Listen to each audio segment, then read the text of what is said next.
What up everybody, it's your boy Gaming Forte, back at it with another video. So I wanted to talk to you guys about an article that VG247 put up, which referenced Microsoft should sell the Xbox business in order to save it. Now it's quite obvious to know where this article is stemming from, because it's mostly on the heels of Crackdown 3 getting delayed until 2018, and this is just calling into question if Microsoft is even capable of running the Xbox franchise anymore, or even if the Xbox brand is in the right hands when it comes to Microsoft. But this is something that I think is just being way blown out of proportion. Now, a lot of these articles are stemming back to 2014 when shareholders wanted Microsoft CEO Satya Nadella to sell off the Xbox business. He said he had no intentions of doing so, even though he didn't see it as part of the core business at the time. But he said he wanted to stay on board because he liked the idea of connecting the dots around social media and social gaming. And that is something that Microsoft has been stemming closer and closer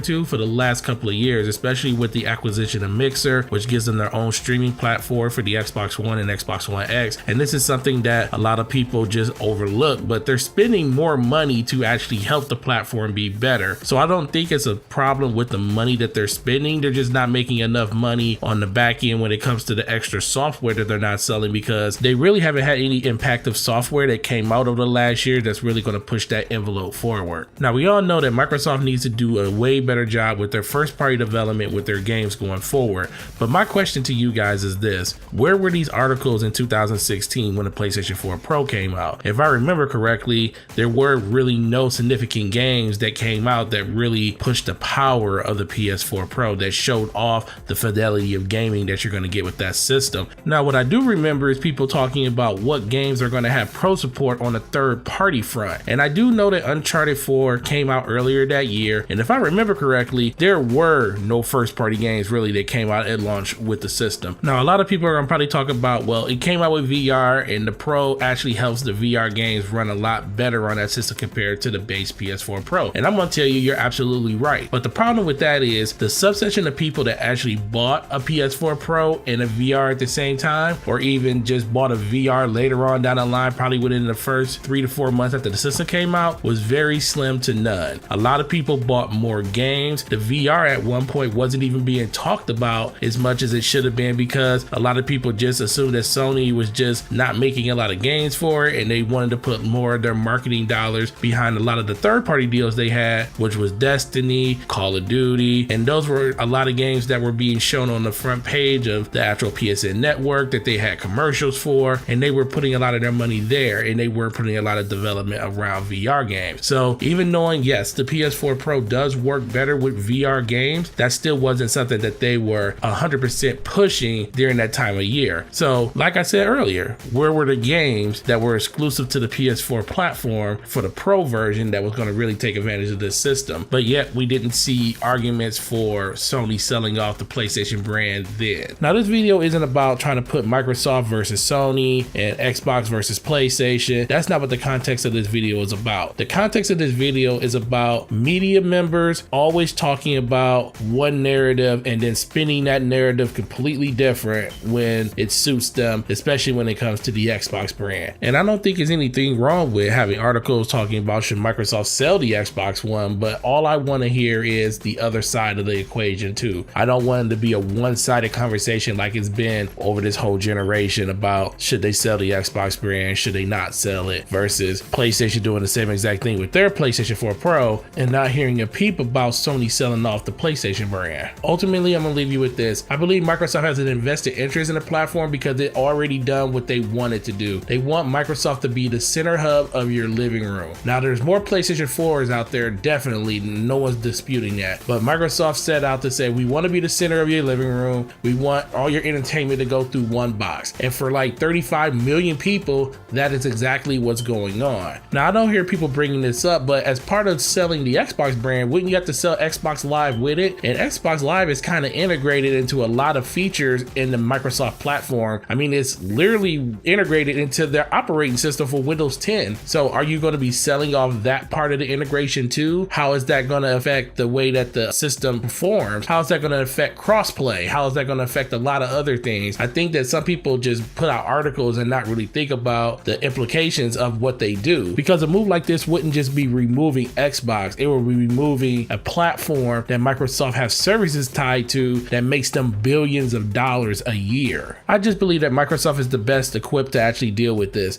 I believe that they have the infrastructure, they have the manpower, they have the know-how to actually make this platform super successful, and they just need to fix the first party games. But ultimately it's going to come down to games. Guys, what do you think? Do you think Microsoft should sell off the Xbox platform? Do you think this is just the most craziest article you ever heard in your life, and why would Microsoft even consider this? Let's talk about that in the comment section. Thanks for watching this video. Sub to the channel if you haven't. Like this video if you like the content. Turn on those notifications. We're gonna let you know the next time my video goes live. It's your boy Gaming Forte, and I will see you guys in the next video, and have a good week. Peace.